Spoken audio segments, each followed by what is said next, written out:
Yeah, let us begin with mergers and acquisitions. Before we start with mergers and acquisitions, okay, this is nothing but amalgamation, takeovers, absorption.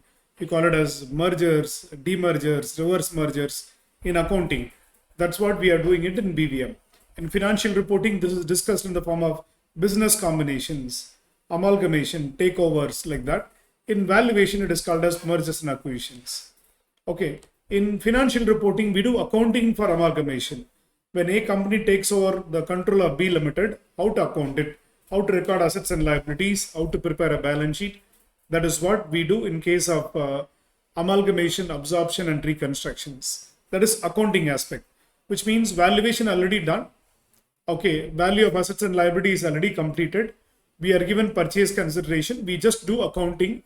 That is part of financial reporting area. Now, what we are going to learn in mergers and acquisitions here. Here we are going to do valuation part of it. What do you mean by valuation? For example, if A company takes over B Limited, what is the advantage for A Limited and B Limited?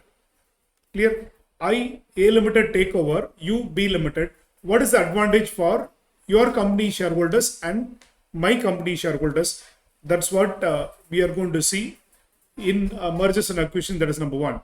Number two, on what basis we will exchange the shares? On what basis A Limited will allot shares to B Limited or B Limited will allot shares to A Limited for acquisition? That particular aspect we will see. And for example, shareholders always will analyze what is the benefit of this, okay, in terms of earnings, in terms of dividend, in terms of wealth, what is the benefit of the merger? So that they will look into. So if you look at, there are different aspects which we are going to see. First one, determining an exchange ratio, going for takeover, then finding out gains and losses to the shareholders, all those things purely based on valuation perspective, nothing based on accounting perspective. That's what we are going to discuss here. So why mergers and acquisitions? Okay, you can look at value of AB is definitely greater than value of A and value of B separately. For example, if value of A is 5 million, value of B is 15 million, total value will be more than that A plus B. 5 plus 15, 20 million, it will become 25 million, 26 million. Why? There are so many benefits. What are the benefits? Number one, you can have, for example, cost cutting, economies of scale, you can gain monopoly power, and of course, you can reduce the cost of operation. 2 administration cost becomes 1 administration cost, like that. So definitely, after the takeover, value will be much greater than the existing values of A and B. That's why we say independent values of A and B is like 5 million and 15 million. Combined value will be more than 20 million. Okay. So why? Because there are so many advantages. One more reason for this mergers and acquisition is you can go for diversify. Company A Limited is having a risk profile. B Limited is having some other risk profile. When A Limited and B Limited merge together, the risk is diversified. Or you can, for example, launch a new product, or financial risk can be balanced. A Limited is financially risky, B Limited financially not risky. So when they merge together, the risk can be balanced. Business wise, A Limited may be risky, B Limited may not be having the risk, it can be balanced, like that. So diversification results in what? Optimization of risk. Optimization of risk and increase in the market value. Okay, sometimes we take over a loss-making company. For example, A Limited is a profit-making company. B Limited is a loss-making company. When A Limited takes over B Limited, or reverse merger where B Limited takes over A Limited, okay, then in such case, the tax benefit is available. Let us assume there is a carry forward loss of 8 years to the extent of about 100 million. If you take over this company, the profit and loss can be set up. Okay, we can set up the loss of this company with A Limited's profit. Let us assume current year A Limited made a profit of 20 million. So the accumulated loss of 8 years can be set up to the extent of 20 million now. Let's assume next year 30 million, next year 40 million, next year 20 million, like that the company is going to make. So next 4 years, A Limited will not pay any tax because we've got huge losses which can be set up. So setting off of losses is a kind of a cost reduction. Okay, it's a kind of a cost reduction. It's a kind of a savings for the company. course, mergers and acquisitions leads to growth in terms of financial capability, okay, business capability, production capability, marketing capability. So definitely the growth will be better. Okay, then production facilities can be combined. For example, A Limited is having factory in about 20 areas. B Limited is having factories in another 5 or 6 areas. When they merge together, we can use production facilities of A as well as B, where we can, for example, have a combined advantage of balancing the production. Surplus and shortages can be balanced. That is possible. That is possible. So that is why people merge or people amalgamate. For example, now Reliance has taken over in the north. Maybe you could have seen Campocola. In South India, they've taken over Kalimark. So the brand of localization, that is brand affinity, is created where the Kalimark in South India, North India, Campocola, together they can have a better, for example, reach all over the country kind of a thing. So that is advantage, consolidation of production capacities and increasing the market power. Okay. What are the different types of mergers? Number one, horizontal merger. What is a horizontal merger? A Limited is running a textile industry. B Limited is running a textile industry. A Limited operates in, let us assume, Chennai, Coimbatore, Bangalore, Madurai, like that. B Limited operates in, let us assume, state of Maharashtra or state of, let us assume, Uttar Pradesh. Now, when A Limited, B Limited merge, they will have a better branding all over the country kind of a thing. So that is what, two or more companies engaged in the same industry merge together to have a monopoly or close to monopoly power. Next, what is a vertical merger? What is a vertical merger? For example, I was supplying raw material to you. You were manufacturing and selling the product. So let us merge together. Let us merge together so that it's vertical integration where the raw material manufacturing company is taken over by the producer. So where you will have your own inbuilt within the in-house capacity to manufacture and give the raw material for your own house, where you can customize your raw material through a better management process. So a lot of corporate taxation can be avoided. Okay, for example, let us assume A Limited manufactures goods and sells it to B Limited. When A Limited and B Limited merges, the transaction cost can be avoided. In between, you can see the tax cost can be avoided. Okay, the administration cost can be avoided. So, you can customize your raw material according to your requirement like that. So that is called as what? Vertical merger. What is a vertical merger? Simple. It is like process 1, process 2, process 3. 3 companies are running 3 processes. They merge together. They run, all of them run, the same process kind of a thing. Okay. These mergers, conglomerate mergers, are those, both of us are not into the same line of business. We are into different line of business. We merge together. Okay. For the purpose of accessing different markets. Accessing which one? Different markets, balancing risk like that. Co-generic mergers are, for example, 2 companies which are related through basic technologies, production process and markets. Clear? I do a similar production method than that of you. Okay, it is like a company manufacturing chips and lathes merge together like that. It can be co-generic mergers also. What is a reverse merger? Simple. For example, B Limited is a loss-making company. Takes over A Limited, which is a profit-making company. See, you could have seen in income tax, if profit-making company takes over a loss-making company, there are so many conditions. For example, B Limited will be closed, A Limited will continue the business, means there are so many conditions which are laid down in income tax to set off and carry forward of losses. Conditions are like all assets and liabilities should be taken over, liability should be recorded at book value, consideration can be paid in shares, like that. So many conditions are there. But think, if B Limited, a loss-making company, takes over a profit-making company, okay, through a process of what? A reverse merger. Where an existing company's loss can be set up against what? The profit made by the new company taken over. There are tax benefits available for this. So that is called as what? A reverse merger. A reverse merger can take place. Maybe I'll go for some concept called as reverse acquisition. This can be tested both in FR or it can be tested in BBM. What is the reverse acquisition?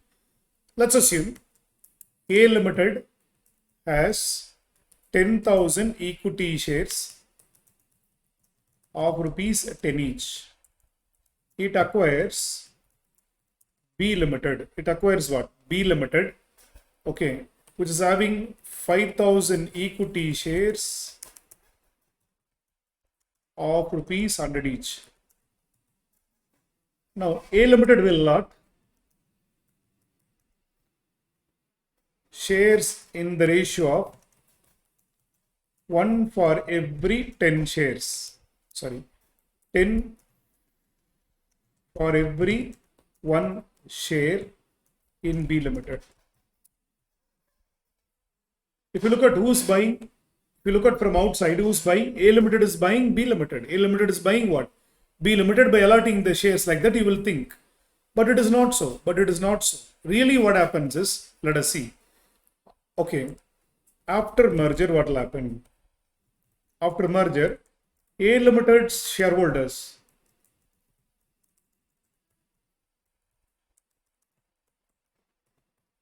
will continue to hold the 10,000 shares of rupees 10 each, and B Limited shareholders would have got how many shares we are giving? 10 share for every 1 share held. So which means 5,000 into 10, we would have allotted 50,000 shares of rupees 10 each. So post acquisition, if you look at, there are 60,000 shares. Post acquisition, there are 60,000 shares. If you look at how many shares are held by A Limited holders? 60,000. It's like 10 by 60. We can say 1/6 control is with A Limited, and remaining 5 by 6 control is with B Limited.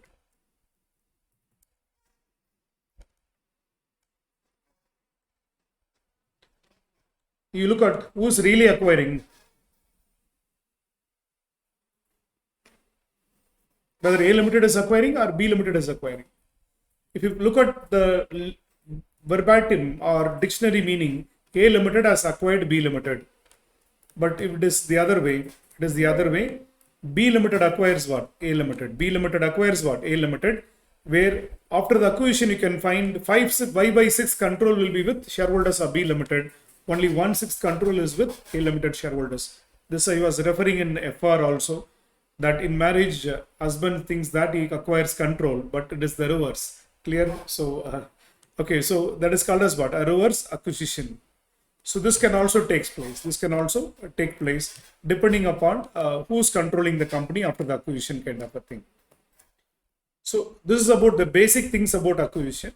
As I told you in the initial thing, what we are going to learn is what is the ratio in which the shares will be exchanged. Look at this. A Limited will allot in the ratio of 10 share for every 1 share, like that I have given. Now the ratio of exchange is 10:1. Ratio of exchange is what? 10:1. How to determine ratio of exchange?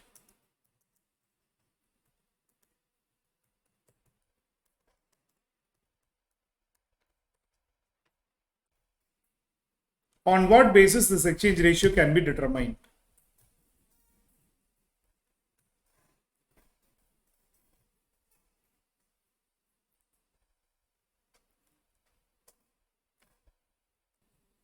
You're telling on the basis of proportionate shares held. Here 10,000 shares are there, 5,000 shares are there.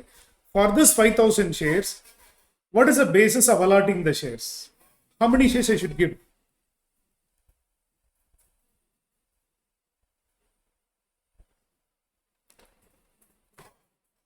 For example, A Limited acquired B Limited by allotting 1 share for every 3 shares held. So the ratio of exchange is 1 for every 3. How to determine this ratio of exchange? The ratio of exchange can be based on market price of the share. The ratio of exchange can be based on market price of the share. Simple. Market price of target divided by market price of acquirer. T refers to target. That is nothing but selling company. Please make a note of it. A refers to acquirer. Nothing but purchasing company. Clear? The ratio of exchange, how to acquire, the ratio of exchange can be based on which one? Market price. For example, this is a fundamental thing. In your examination question also, if the ratio of exchange is not given, go with market price. For example, shares of A Limited is traded at rupees 600 and B Limited at rupees 300. If A acquires B, the ratio of exchange will be? The ratio of exchange will be 300 by 600. Target is a selling company. If A is acquiring B, A is acquiring B, A is the acquirer, B is the target. So 300 by 600. So exchange ratio is 0.5. Exchange ratio is what? 0.5. If B acquires A, here also market price of target divided by market price of acquirer. 600 divided by 300. The ratio will be 2. 2 means for every 1 share, 2 share will be given. For every 1 share, 2 share will be given. For every 1 share in A, 2 share in B will be given. If A acquires B, for every 1 share, 0.5 share will be given. So this can be based on which one? Market price. Exchange ratio can be also based on earnings per share. Simple. EPS of target. Okay. First alone requires example. Other things you can just note it. The exchange ratio can be based on which one? EPS. Where instead of market price, it is EPS of a target divided by EPS of acquirer. The exchange ratio can be based on which one? EPS. Then exchange ratio can also be based on book value per share or price earning ratio. Simple. Price earning ratio of target divided by price earning ratio of acquirer. The exchange ratio can also be based on which one? Price earning ratio. Then exchange ratio also can be based on dividend basis. This is not used in the practical scenario. Only for examination they can ask you. Dividend per share of target divided by dividend per share of acquirer. Unless it is stated in the question, please do not use this. Okay, you can use market price as exchange ratio, EPS as exchange ratio, price earning ratio as exchange ratio. Then exchange ratio can be based on, for example, first 4 classes we had seen goodwill valuation. It can be based on intrinsic value of shares.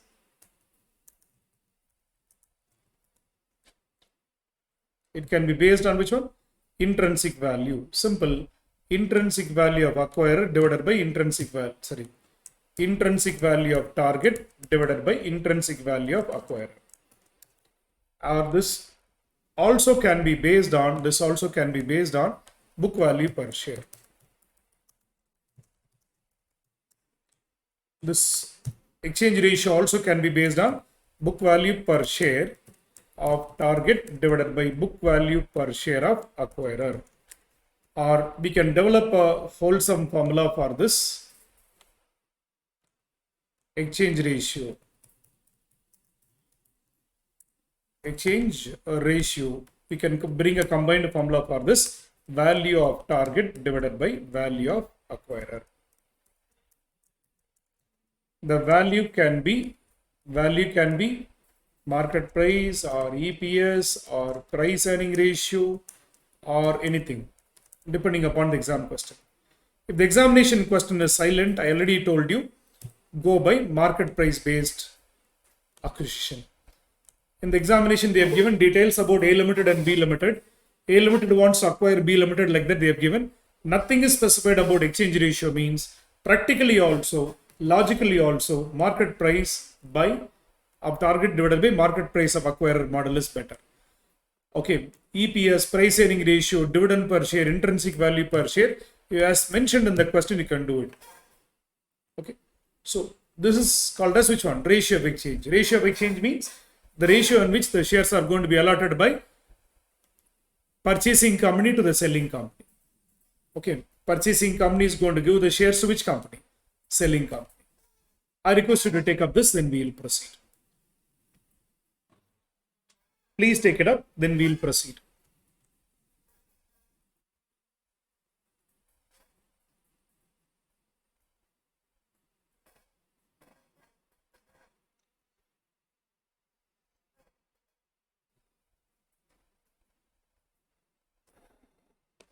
Sir, Yeah, please copy it, then we will proceed. Interpretation of this: for every one share, 0.5 share will be given. For every one share, 0.5 share is given. Here, for every one share, 2 share will be given.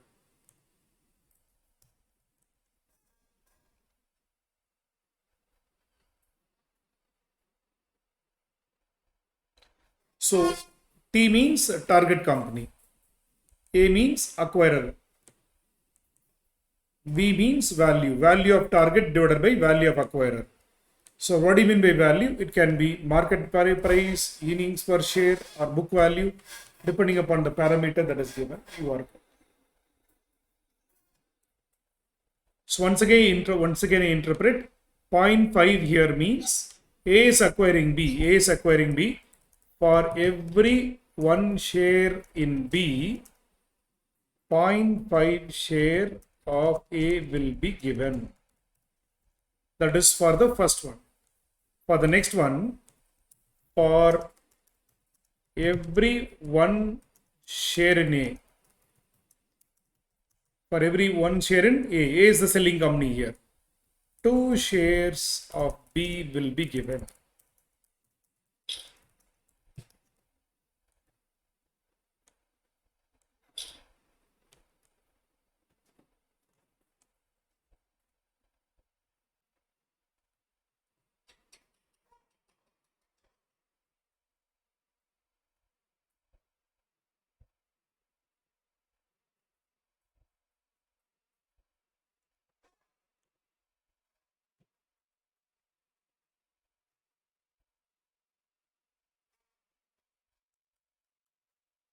Take up the basics.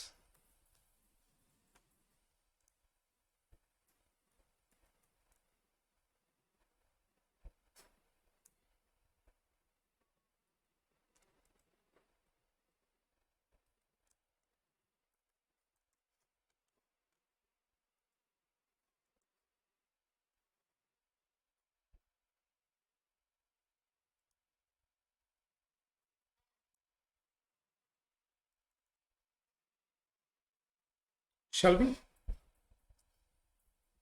yes, sir.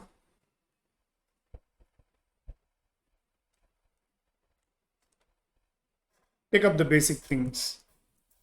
VA refers to value of acquirer. VT refers to value of target. VAT refers to post-merger value. Is nothing but value of acquirer plus value of target plus VOS. Sir, what do you mean by VOS? Value of operating synergy.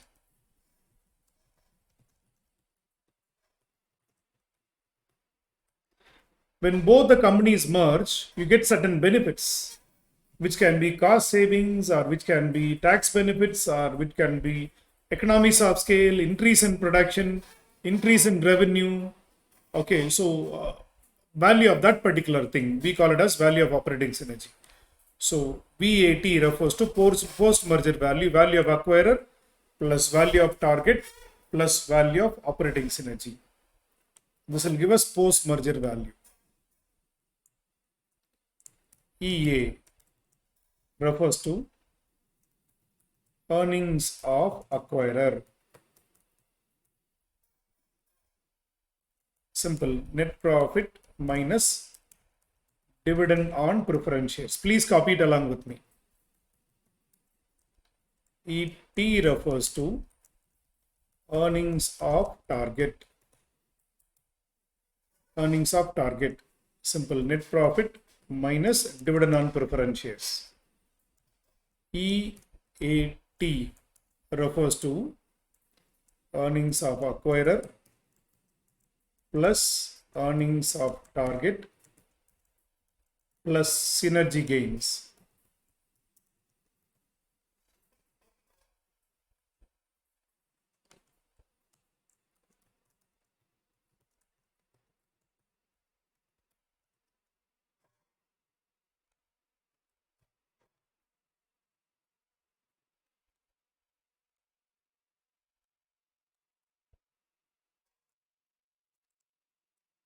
Now we can work out EPS of target company is nothing but EPS of acquiring company is nothing but earnings of acquiring company divided by number of shares in acquiring company. EA refers to earnings of acquirer.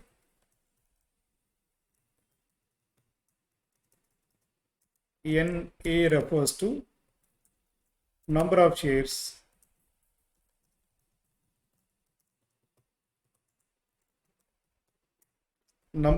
in target company. Sorry, number of shares in acquiring company.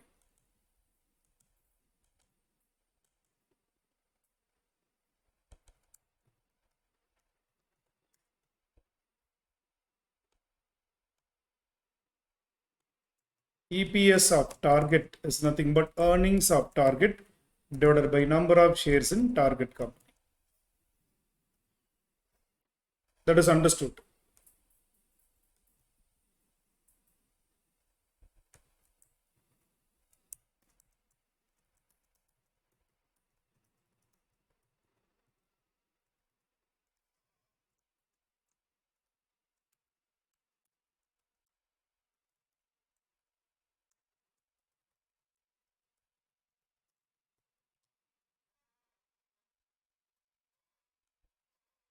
So how to work out EPS? Simple. Post merger earnings divided by number of shares in acquiring company plus number of shares in target into exchange ratio.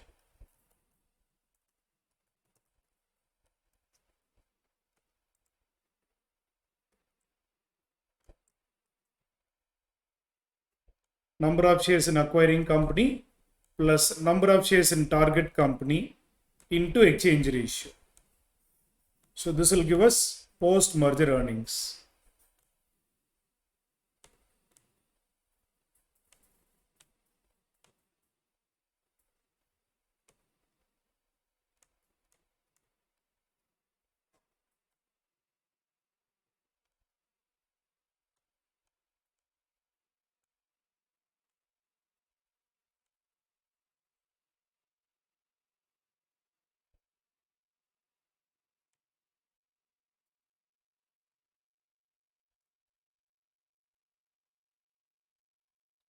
Post merger earnings, nothing but earnings of the purchasing company plus earnings of the selling company plus because of the synergy you gain. It can be reduction in cost or increase in revenue, or it can be anything. Okay, so those things will give us post merger earnings divided by post merger number of shares will be number of shares in acquiring company plus number of shares in target into exchange ratio.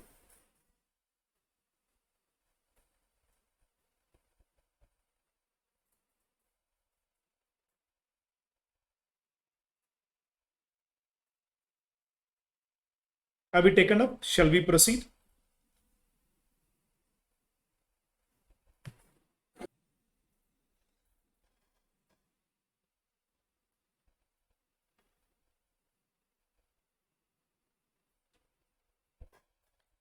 VA refers to value of acquirer. This can be also worked out like number of shares in acquiring company into market price per share. Number of shares into market price per share. Number of shares in target company into market price per share. It's an alternative method of working. Please note that also. Post-merger value will be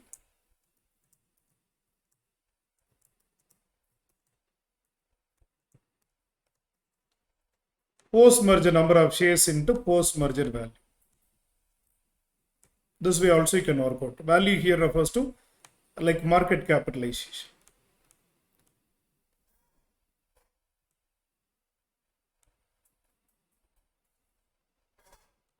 Number of shares in purchasing company into market price. Number of shares in selling company into market price. Post-merger number of shares into market price. And to recollect your inter or final level learning, what is price earning ratio refers to? Market price divided by EPS. Market price divided by EPS. So we can say market price is equal to EPS into price earning ratio. Nothing new, just to recollect this one which you have learned already in financial management, either at inter level or at the final level. Hope you remember the Gordon approach also, right? How to find out the value of the share? P1 is equal to D1 divided by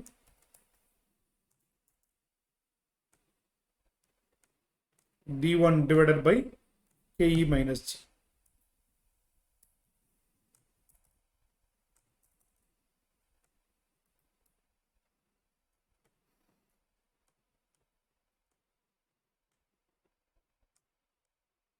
P naught is equal to D1 divided by KE minus G. These are not final level learnings. Of course, inter level itself we could have seen a Gordon model like that you would have seen. Just take up this, then we'll answer.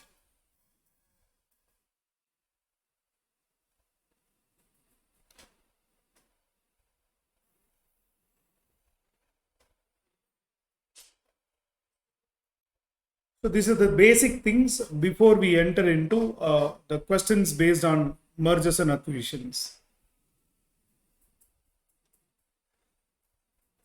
Right? Ratio of exchange. How to determine? Keep it in mind. Value of target divided by value of acquirer. If nothing is given based on market price, if it is specified according to the value specified, you take it. Sometimes they may ask you to work out 3 or 4 exchange ratio, then give weightage. Like for example, for market price, give 50% weightage. For earnings, 30% weightage. For PE ratio, 20%, like that, they can give you kind of weighted exchange ratio also. We are going to see such problems also. More than this as a formula, logically you understand, I hope.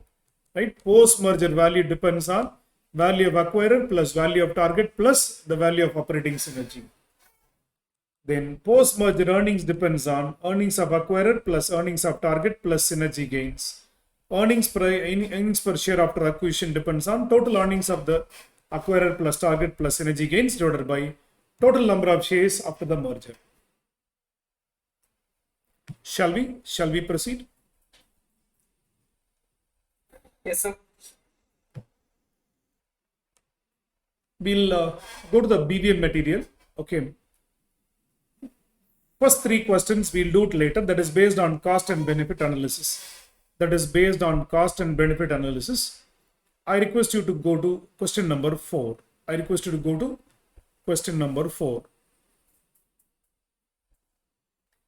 Limited is considering the takeover of B Limited and which company? C Limited. So A Limited is the acquirer.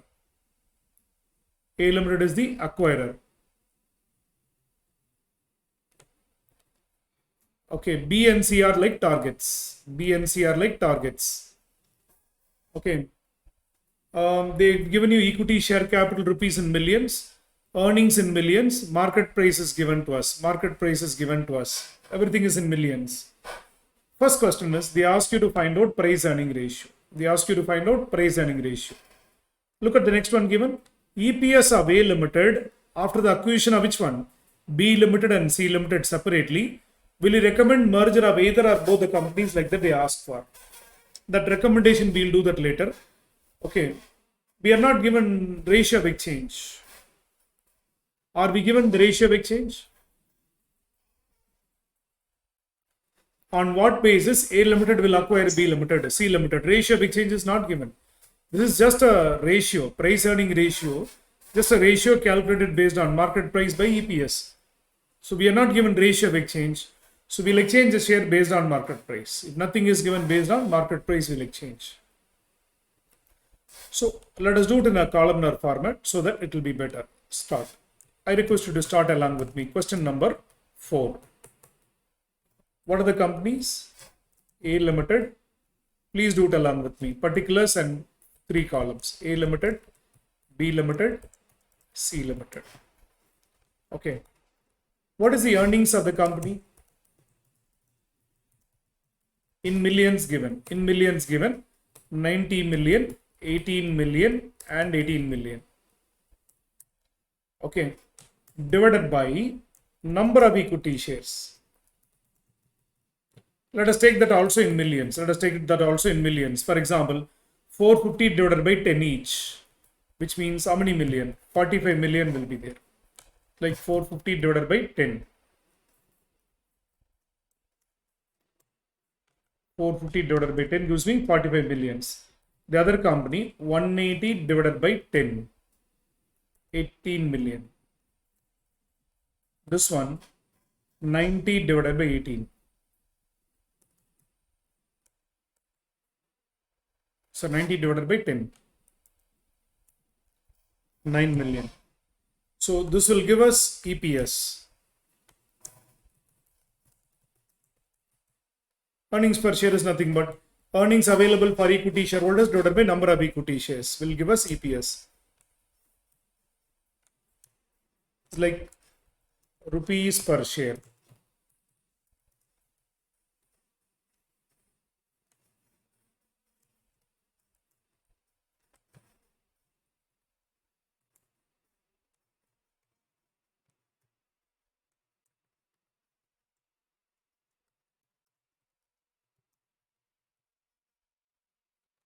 Any doubt in it? It is nothing to do with BVM or whatever. It is just a basic calculation they have done. Then they ask you to work out question number. Let us go for question number A. Price earning ratio. Nothing but market price divided by EPS. Market price divided by EPS.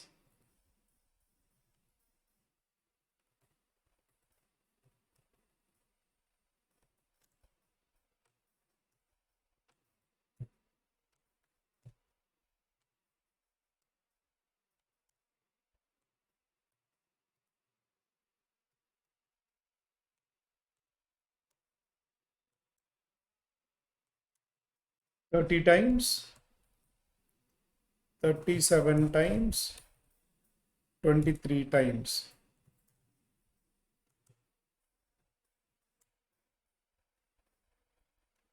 So first we worked out EPS, then we worked out price earning ratio. Price earning ratio is nothing but market price by EPS.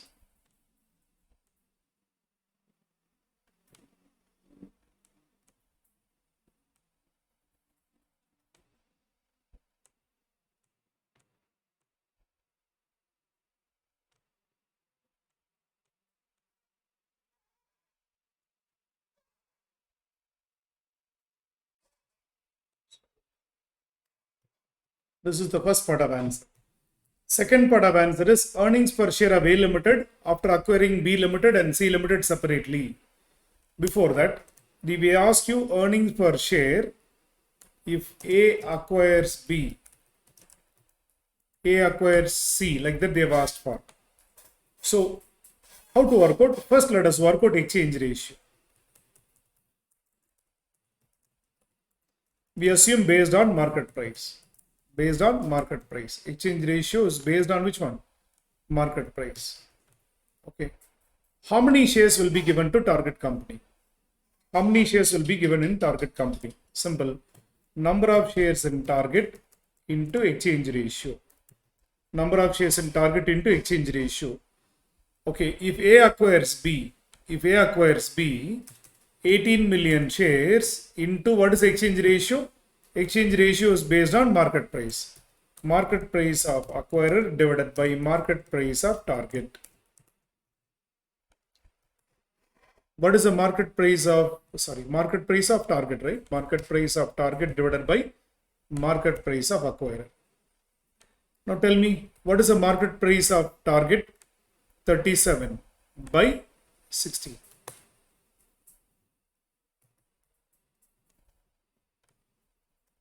$18 million shares are there with B Limited into 37 is their market price divided by 60 is the market price of A. 11.1 million shares will be given. This will be the number of shares allotted. For this one, how many million shares are there? 9 million shares are there into 46 by 60. Tell me what will be the value?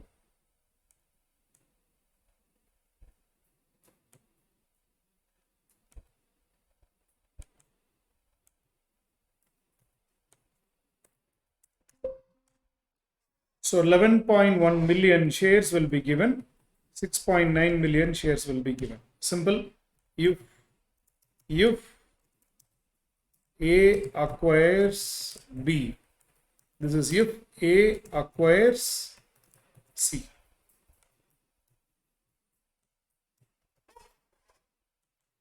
Number of shares in target into market price of target divided by market price of the acquirer. That is what is this.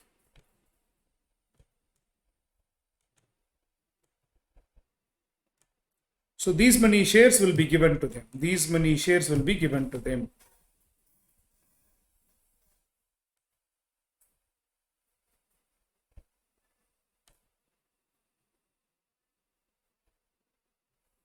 Right?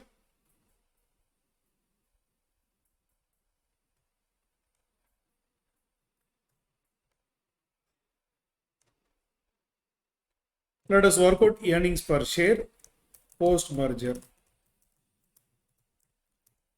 If A acquires B, simple, earnings of acquirer plus earnings of target plus synergy gain divided by total number of shares. Now, if you look at this, what is the earnings of acquirer? 90 million plus earnings of target 18 million plus value of operating synergy is 0. This divided by A Limited has how many million shares? 45 million shares plus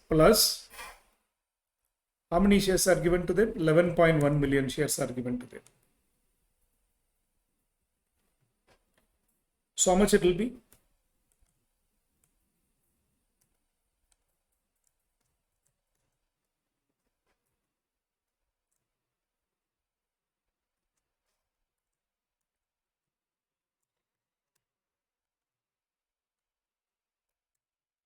This will be the post-merger EPS. Post-merger EPS. Same way here. Earnings of acquirer 90 plus earnings of target 18 plus value of operating synergy is 0 divided by 45 million shares are there with A plus 6.9 million shares are with B or allotted to B. This is the EPS, earnings per share.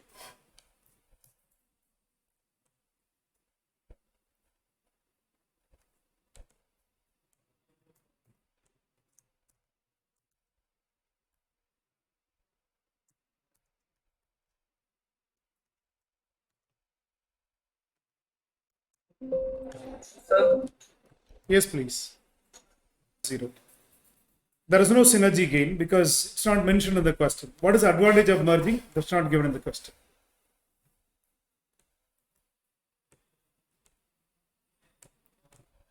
What is the current EPS? 2 rupees. If you acquire B Limited, if A acquires B, earnings per share comes down 1.925. If A acquires C, the earnings per share goes to 2.36868. Then, if A acquires both A and if both B and C, simple, take earnings of acquiring company, that is earnings of A plus earnings of B plus earnings of C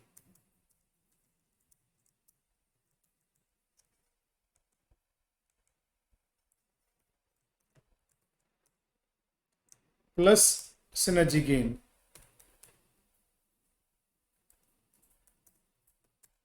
divided by total number of shares.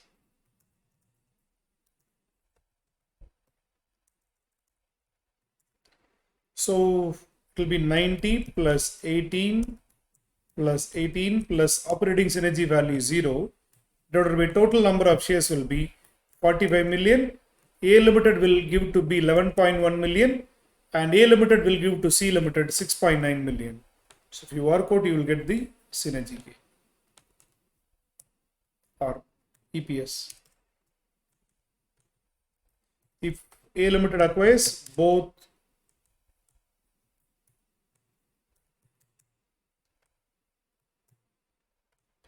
so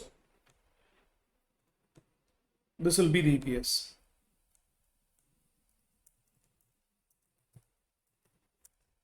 You tell me which one is preferable.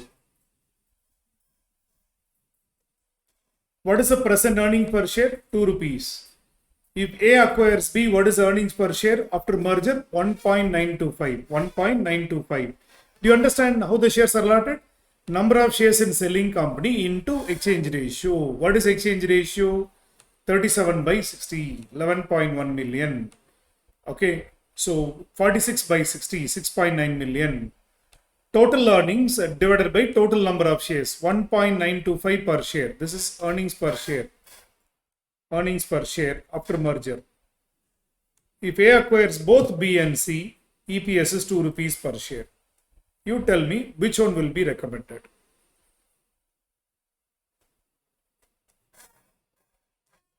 Whether A acquiring B recommended, A acquiring C recommended, or A acquiring both B and C recommended.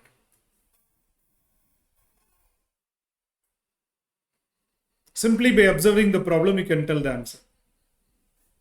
A acquiring C is recommended because you could have seen the basic objective of financial management is to maximize wealth of the shareholder. When the wealth will go up, when EPS is more. When EPS is more, market price will be more. So,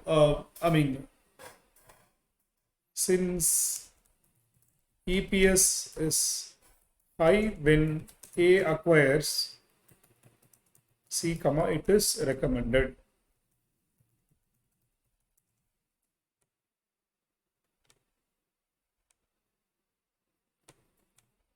Look at the question now.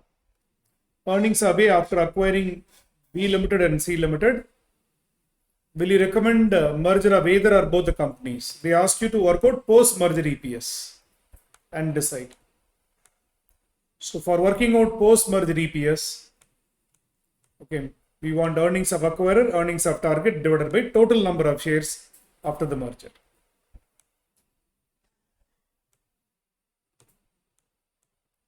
Since EPS is high, when A acquires C, it is recommended.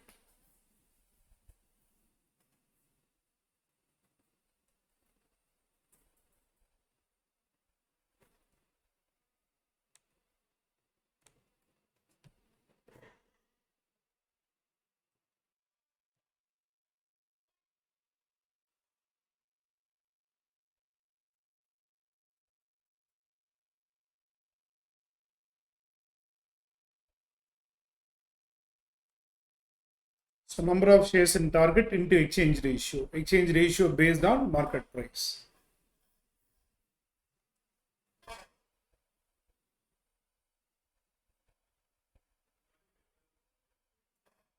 Shall we proceed, friends?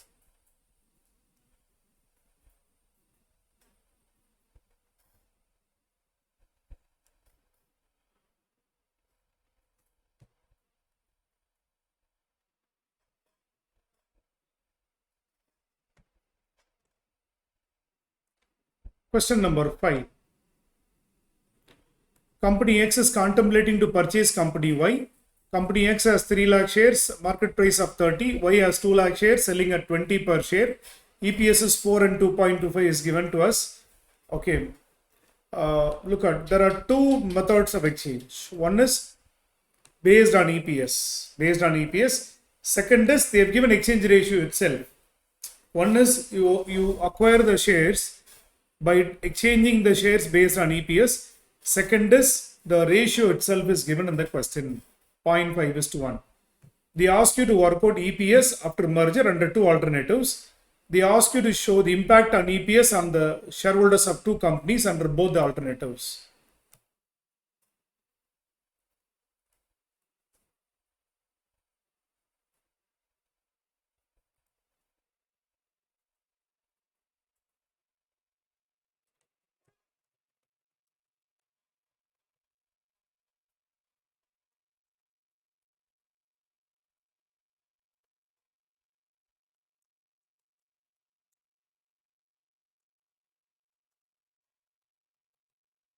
Number of shares. X has 3 lakh shares, Y has 2 lakh shares. EPS is also given to us. EPS 4 and 2.25. Market price is also given to us. Market price how much? 30 and 20. I'll work out for the first case. I request you to wait. Then you can do it for the second case.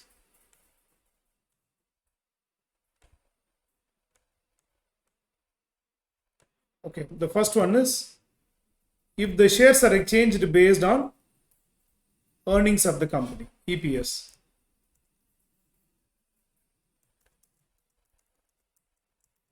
If the shares are exchanged based on EPS, I request you to listen to it, then you can copy it later, pay attention. If shares are exchanged based on EPS, exchange ratio will be earnings of target divided by earnings of acquirer.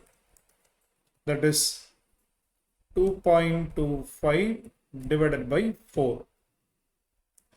2.25 divided by 4. This is the exchange ratio. 0.5 is 625. So number of shares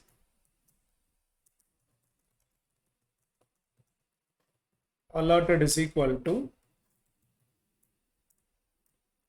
number of shares in target company into exchange ratio.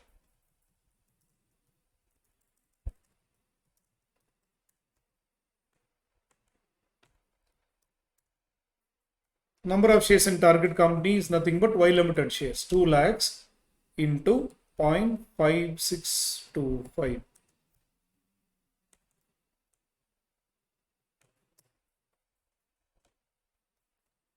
This will be the number of shares to be allotted, which means A Limited will allot 1,12,500 shares. Then they ask you to work out post-merger EPS.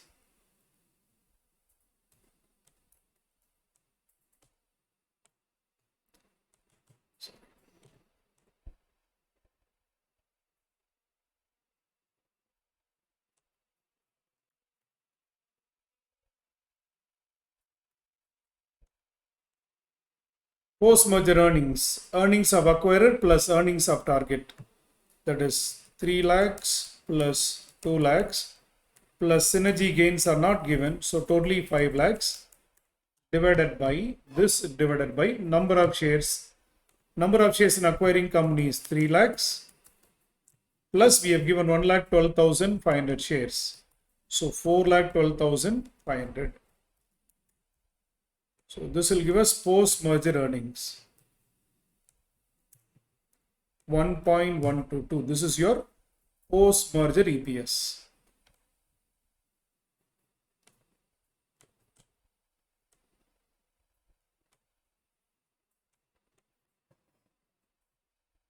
Post-merger EPS.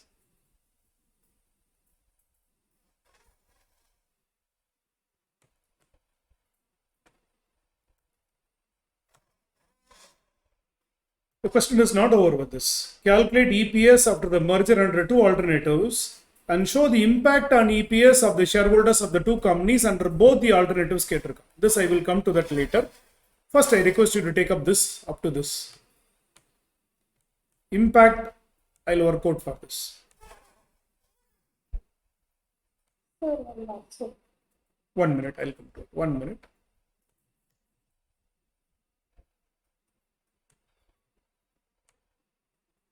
One minute.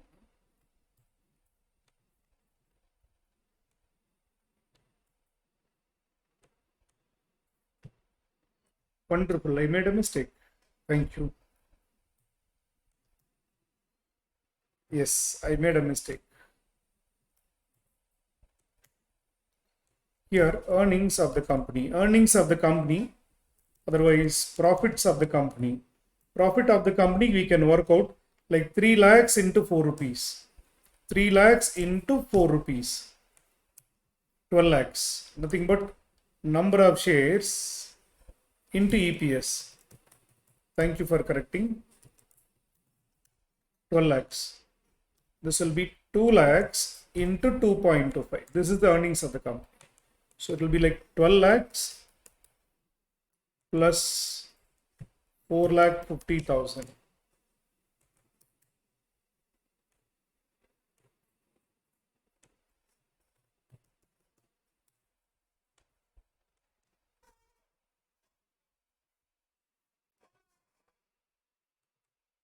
Profit is nothing but number of shares into earnings per share. Yeah.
Now listen friends, for next 2-3 minutes, please listen. They ask you to find out impact on which one? EPS of the shareholders of the two companies under both the alternatives like that they ask for. I can do it either by total earnings approach or by EPS approach. But in this question, EPS approach is asked. If they ask you total approach, you should give this answer. Correct answer for this is this one. But I do total earnings approach also. Total earnings. Okay. This is based on EPS also we can work out. Pre-merger. Pre-merger, what is the earnings of X? 12 lakhs. What is the earnings of Y? 4,50,000. Post-merger,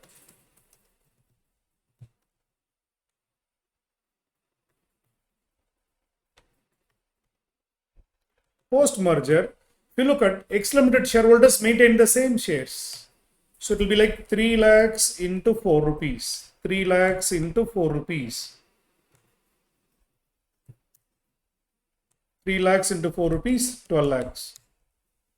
3 lakhs into 4 rupees, how much? 12 lakhs.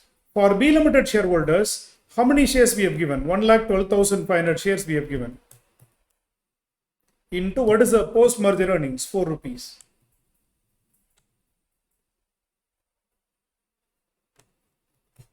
Any doubt in it? X company will maintain this 3 lakhs. Post-merger EPS is 4 rupees per share. So 12 lakhs. For Y Limited, we have given 1,12,500. 1,12,500 shares into 4 rupees. It will become, I hope, the same, 4,50,000. So no benefit or loss.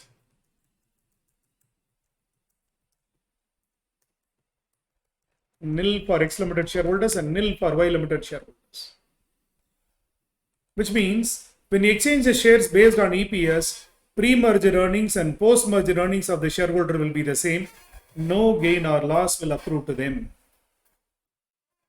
Sir, simple. You are a shareholder of X Limited. 3 lakh shares into 4 rupees. How much pre-merger? 12 lakhs. Y Limited shareholder, 2 lakhs into 2.25. How much? 4,50,000 pre-merger. Post-merger also, if you look at X Limited retains the same 3 lakh shares into 4 rupees post-merger EPS, 12 lakhs. Y Limited, we have given 1,12,500, post-merger 4 rupees per share, 4,50,000. No gain or loss, no benefit or loss to the shareholder. It can be worked out based on EPS also. What is the pre-merger EPS? We worked out. Pre-merger, that is given in the question. Post-merger, X Limited retains the same control. You look at what is EPS? 4.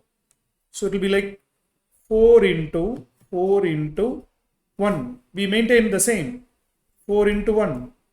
Which means for every 1 share we are retaining 1 share. So post-merger it will be 4. For Y Limited, be careful, listen to it. Have we given 1 share for every 1 share? No. For every 1 share, what is exchange ratio?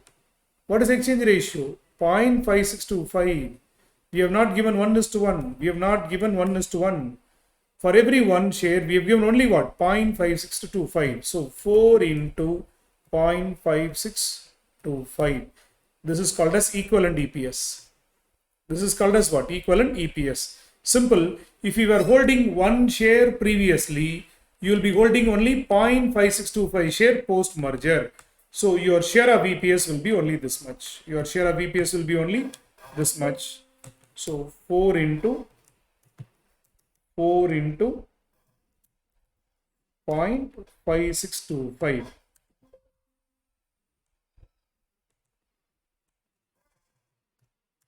Same. Pre-merger also 4 and 2.25. Post-merger also 4 and 2.25. Gain or losses nil. First approach you have understood. Second approach little bit confusing. Let me explain. Pay attention. Total approach. Pre-merger 12 lakh and 4 lakh 50. Post-merger X Limited has 3 lakh shares. What is the EPS? 4 rupees. 1,12,500. Y Limited shareholders, we are giving 1,12,500 shares into 4,50,000. There is no gain or loss to the shareholders of X and Y. If you analyze based on EPS, pre-merger, what is the earnings? 4 and 2.25 given in the question. Post-merger, what is the EPS? 4 rupees. Look at X Limited shareholders. If I am holding 1 share in X, after merger also I am holding the same 1 share. So it will be this 4 rupees. Look at Y Limited shareholders. If you are holding 1 share in Y, are you going to be given the same 1 share in the other company? No. You are given only what? 0.5625 proportion, which means you get 2.25. So pre-merger EPS is 2.25. Post merger also 2.25. Please remember this is called as equivalent EPS. This is called as which one? Equivalent EPS. Take up this.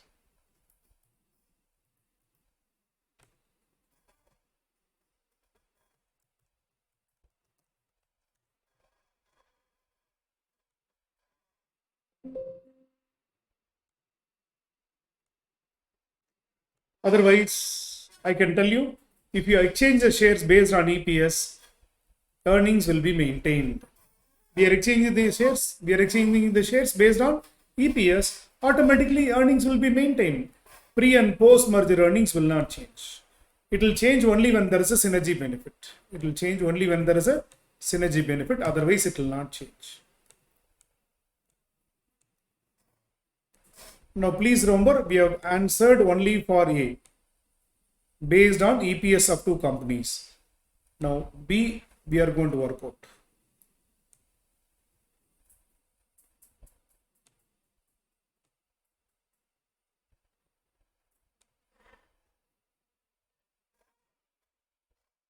So if the shares are exchanged based on EPS, pre or post merger earnings available to equity shareholder remains what? The same. Sir, what is the answer that I should give in the exam? The second approach. Benefit to the shareholder you should analyze based on EPS, because question is very specifically given. Based on EPS you analyze it. If they ask you to analyze based on total earnings, then the first one is correct.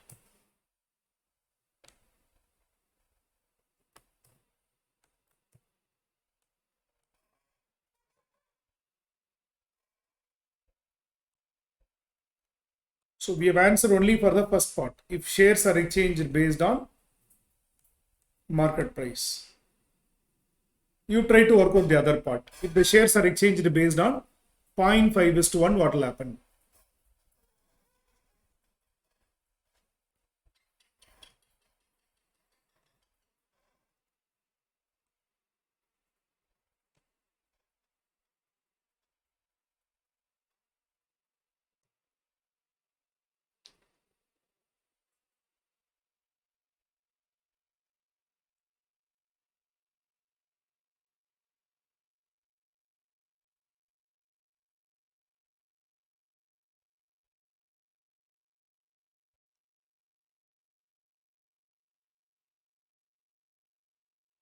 Shall we proceed, parents? Proceed panlama? Okay, I'll wait.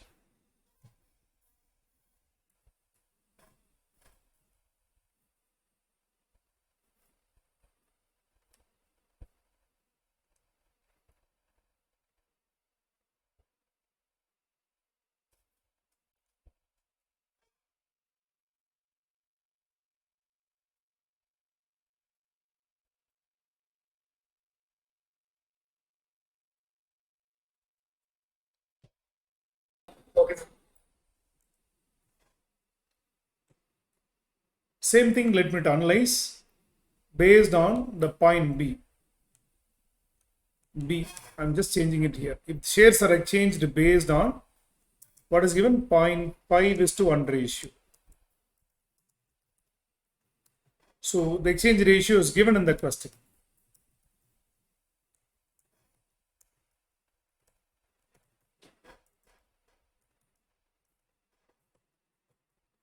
0.5. So number of shares to be allotted will be, number of shares in target into exchange ratio, this into 0.5. So how many shares will be given? 1 lakh shares will be given.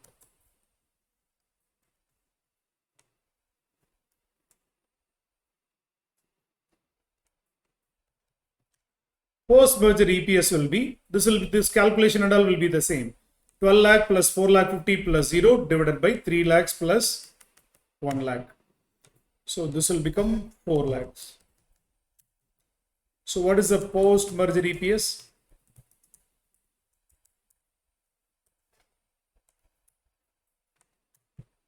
$4.125.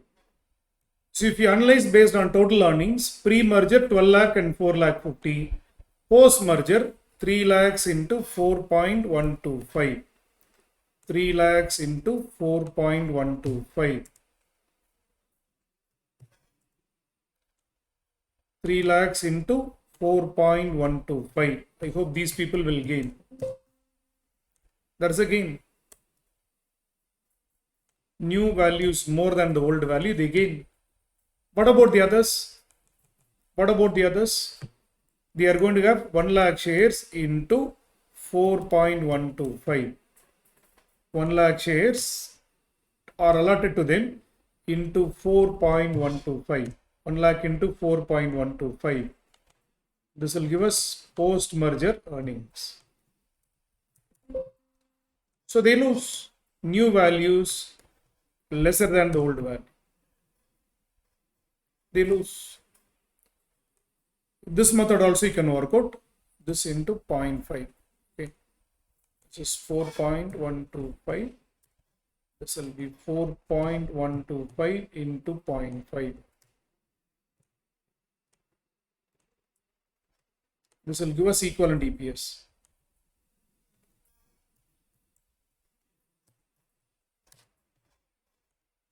They gained. This is a loss for them.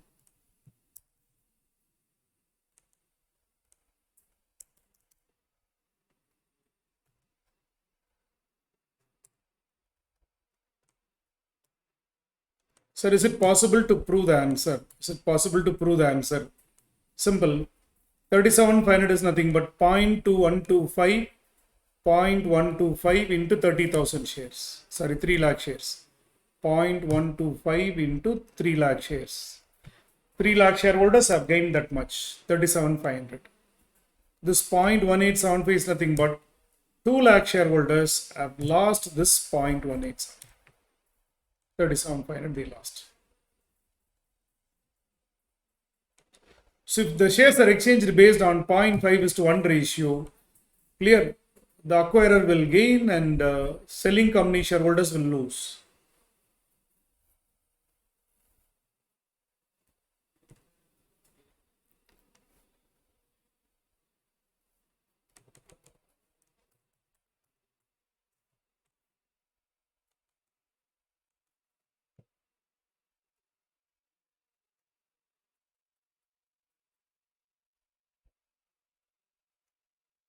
Take up this.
If the shares are exchanged based on EPS, post-merger EPS is 4 per share.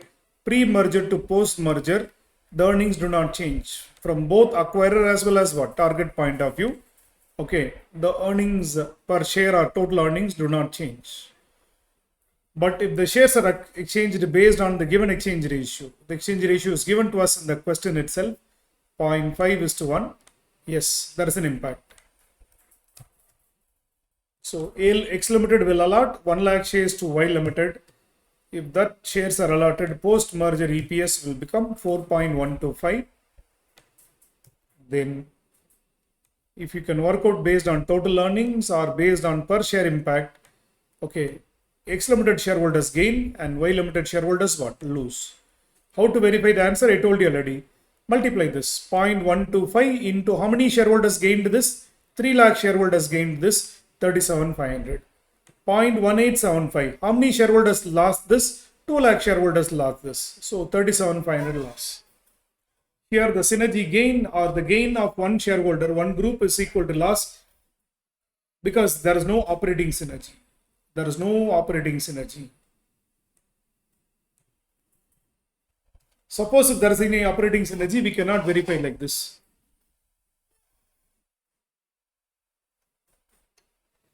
Practically, the shares cannot be exchanged like this. Selling company shareholders will not accept this merger. Selling company shareholders will not accept this merger. If they accept, they will lose an earnings per share, an equivalent earnings per share of 0.1875. Otherwise, it will impact their wealth also. So in this class, what we learned is what is a exchange ratio, how to allot the shares based on the exchange ratio, how to work out post-merger EPS, then benefits accruing to the purchasing company and selling company shareholders based on the ratio of exchange.